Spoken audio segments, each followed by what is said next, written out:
Now, human trafficking remains one of the gravest human rights violations of our time. It's a global crime that robs millions of their freedom, dignity, and future. From forced labor to sexual exploitation, organ trafficking to domestic servitude, the faces of modern-day slavery are diverse, but the pain is the same. And while the world marks World Day Against Trafficking in Persons, the urgency to combat this scourge has never been greater. In Nigeria, the National Agency for the Prohibition of Trafficking in Persons, and that's NAPTIP, has rescued thousands of victims and persecuted offenders, yet traffickers continue to adapt, using new tactics to exploit vulnerable individuals, including children.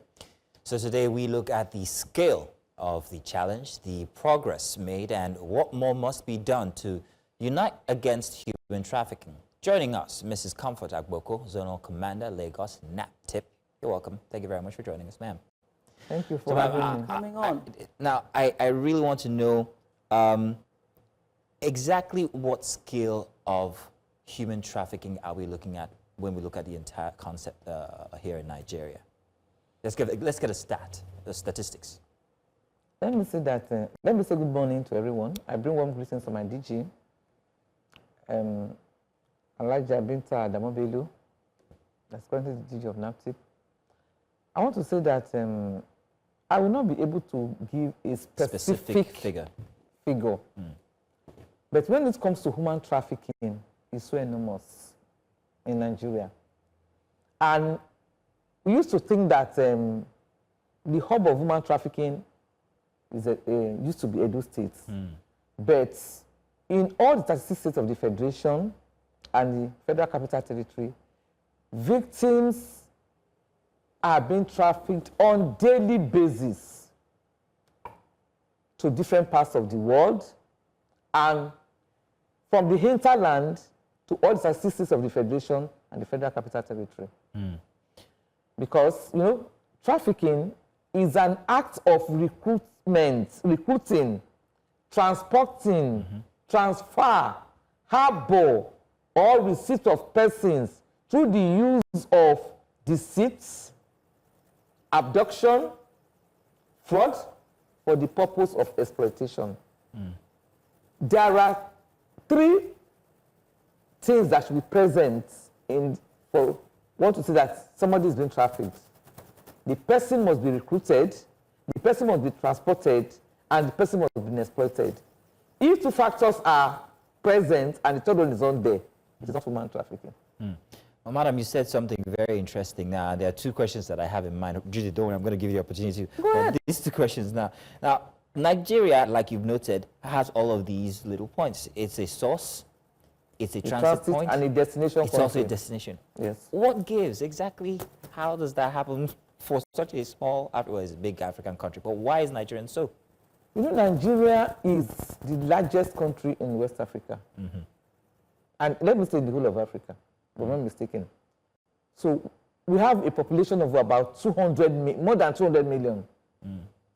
And you can't compare us to countries like Republic of Benin, Ghana, or other countries in Africa. With our population, we have an enormous population. And there are many things happening in Nigeria, like the rate of unemployment, you see people graduating, everybody wants to be employed in this white circular job. They want to be employed in the ministries. They don't want to. They don't. It's just nowadays that few people are just realizing that they need to go into vocations, and also, you know, Nigeria, we are faced with the problem of terrorism, banditry, unemployment, poverty, and with all these factors, people are being moved from Nigeria, from the hinterland villages, hamlets, to the cities, from where they are being moved to different parts of the world.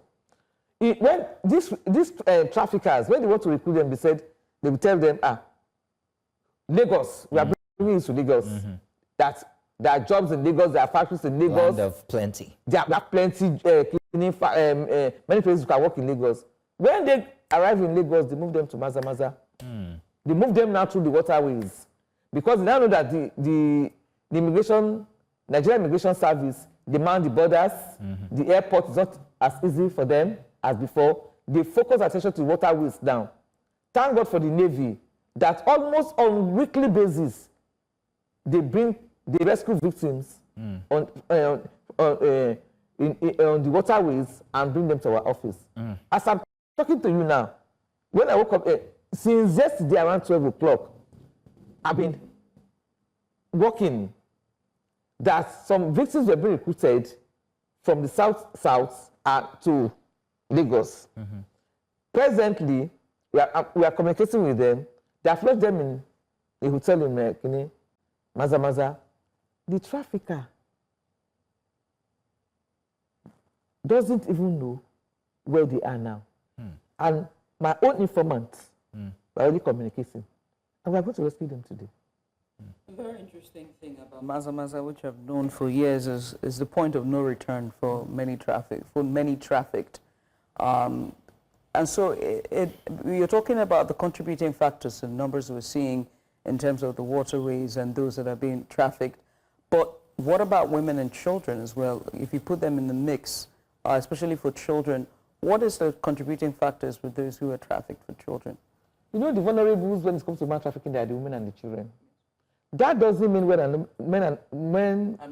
not vulnerable. Yeah, I think they're more vulnerable. But why women are more vulnerable? They are the ones that can sexually be exploited. Right.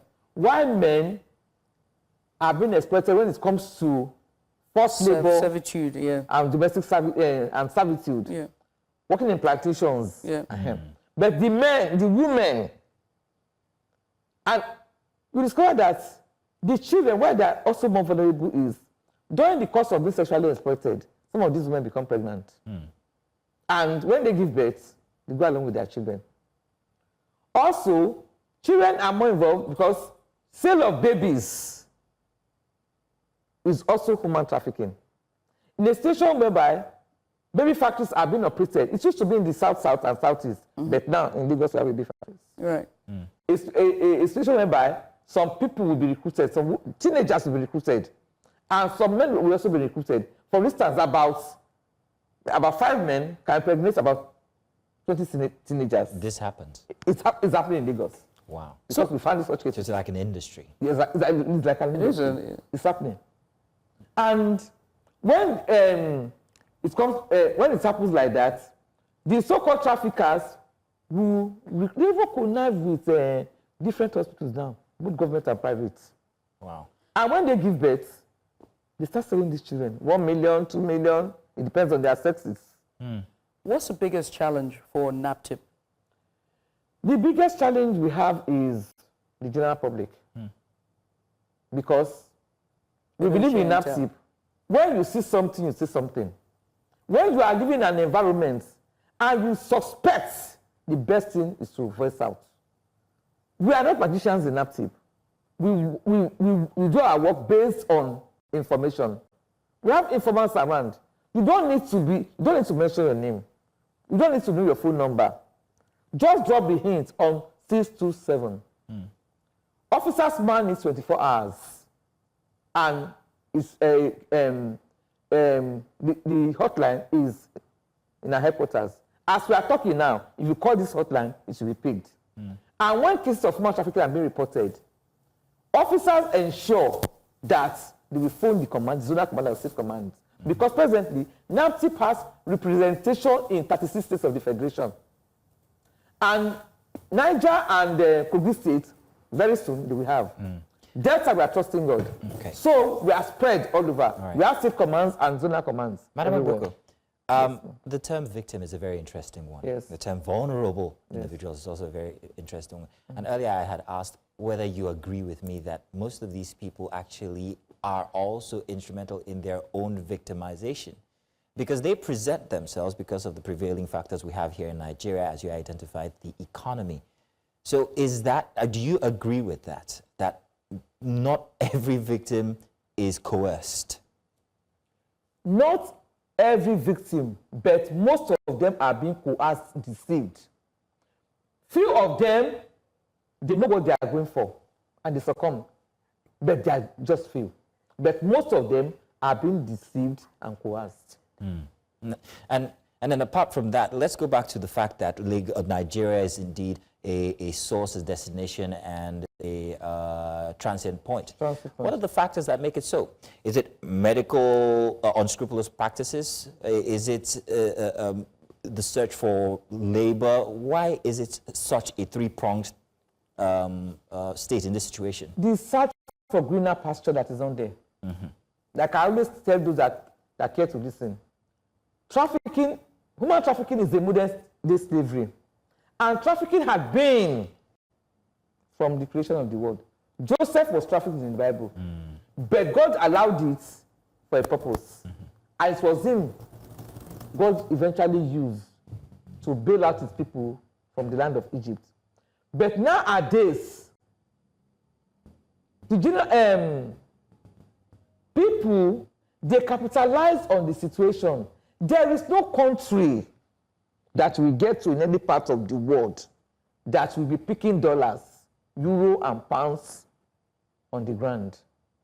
Nigerians, we are hardworking people, we are intelligent, we are brilliant. But I discovered that, can you imagine somebody that's a bank manager in Nigeria? You have a house that you built by yourself. You have, what's it called? You are an average Nigerian that you are okay, you can feed yourself. And you sell all these things. And now you want to travel abroad. And when you get there, you now discover that you have been deceived. Because it's not only the younger ones that have been trafficked. I can be trafficked. So isn't that a pointer to the symptom that Nigeria is suffering? And why aren't the authorities tackling these issues from the disease point? My point is, if I'm going to relinquish all of this wealth and say I want to go and suffer abroad, then there's a reason why I'm doing that. So what are the authorities doing, taking all the stats and information that they're getting from all these people who choose to go through these very rigorous means to be trafficked? Is there any notes being given to these symptoms, why people are actually trafficking or being trafficked? If the Nigerian government is not, does not take trafficking seriously, they will not have established NAPTIP for the past 20 years. NAPTIP was established 2003, 14 July 2003, with an act of parliament. If Nigerian government, Nigeria, I would say, is the only country in Africa. Madam, let me be more detailed. Let's take a very specific part of Nigeria. Let's take Edo State. In the past, it used to be because, well, things were very hard. There was not a very big case of educated people there. So you find that most of the people who were getting trafficked were people who were, undereducated. There was a symptom there. It was that people were suffering. What has NAPTIP or any other authority done for the people of Edo State to stop them from trafficking themselves or being trafficked is really my I don't want us to restrict our discussion to Edo State. That's just a sample. That's just a sample. For instance, in the Edo State, we have the Nigerian government through NAPTIP has established different empowerment sectors, sub MDs and empowerment workshops around it. We know that they are carrying out sensitization on daily basis.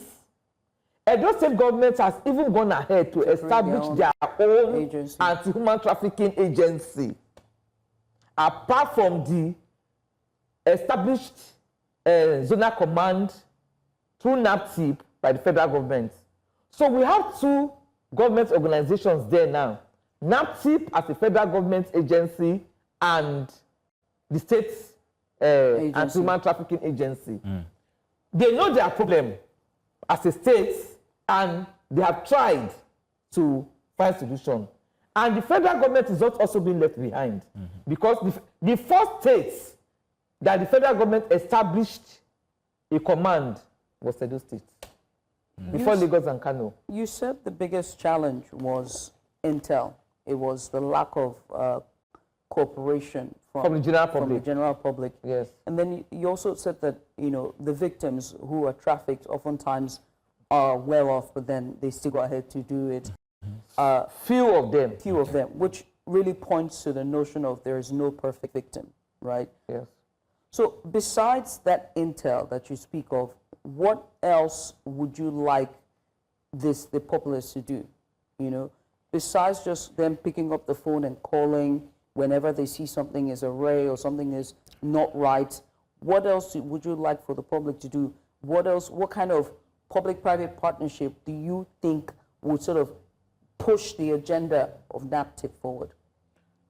What we want the general of the public to do is they should assist us in sensitizing, educating, enlightening the general public on the dangers of human trafficking, the tactics that are being used by traffickers, and also they should assist us in making sure that when suspects are arrested and investigated, during the course of prosecution, our efforts are not being frustrated. Because in many families, one of the problems we have is we will investigate cases, and when these cases get to the point of conviction or the point of prosecution, they say that, their family members, so I cannot, the victims and their families will be begging NAPTIP. That we don't want this case to go to court. We don't want this prosecution to go to court. And they frustrate us by making sure that witnesses don't come to court. Besides witnesses and also the trafficked, how about the traffickers themselves? They are ringleaders and they're persons who are actually watching who are traffickers. What are their means of recruitment that have, I know that it has morphed over the years. It's now changing. You now see them do it on social media with the likes of recruiting to go and work on abroad and go to school.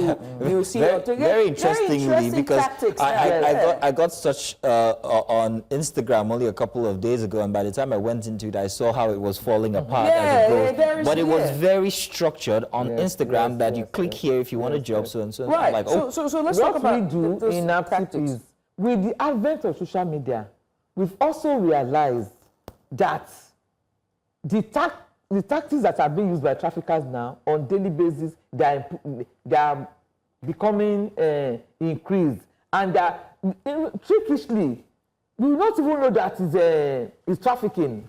But we are also, as an agency, trying our best possible to see that when such things, during the course of enlightening the general public, when they see such messages, they don't fall mugu to them. So there are ways. That is why I said that the general public, they should cooperate with us. All right.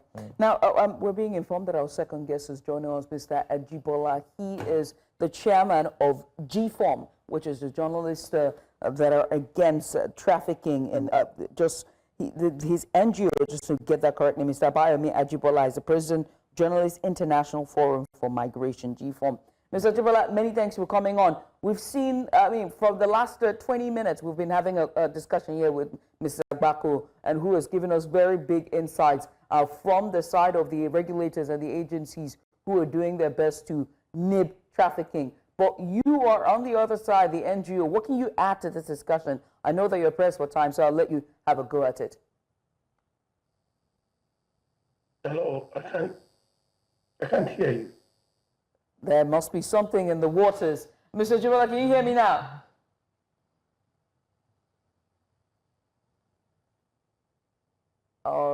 Unfortunately, he cannot hear us. Ma'am, as we are talking about, trafficking and the methods that they're using, persecution for traffickers, I want you to sound the alarm on it. What are they looking at when they're caught? I want to say to the public that in NAPTIP Acts of 2015, there is no alternative for imprisonment. It used to be, during the course of conviction, it used to be imprisonment. A suspect is being convicted, maybe for imprisonment or payment of fines. Mm-hmm. Now, there is no part of our acts that a suspect will be convicted, mm-hmm. and he or she be asked to pay fines is conviction for either 5 years, 10 years, including fines. And we also ensure that the victims are being compensated. The suspects, we file, our lawyers file along in the courts that they ask for compensation for the victims. Because 2 million, 5 million, or 10 million. Right. That's true. Right. After the convicts must have finished their jail terms.